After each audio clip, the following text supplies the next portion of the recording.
Hello everyone, in this video I will show you how to use location based optimized charging on iPhone 17 Pro Max.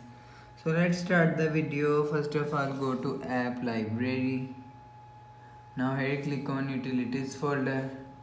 Now here click on settings app. Now in setting, scroll down and search location. You will see, click on location.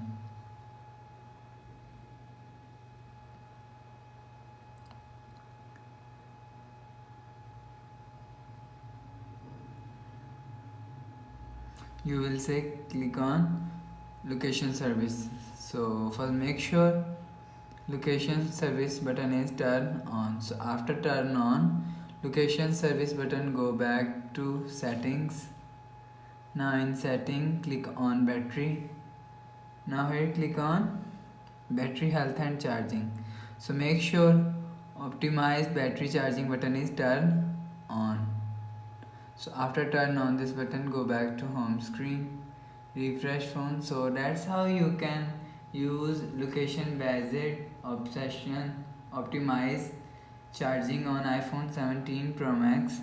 So if you like the video, please subscribe. Thanks for watching.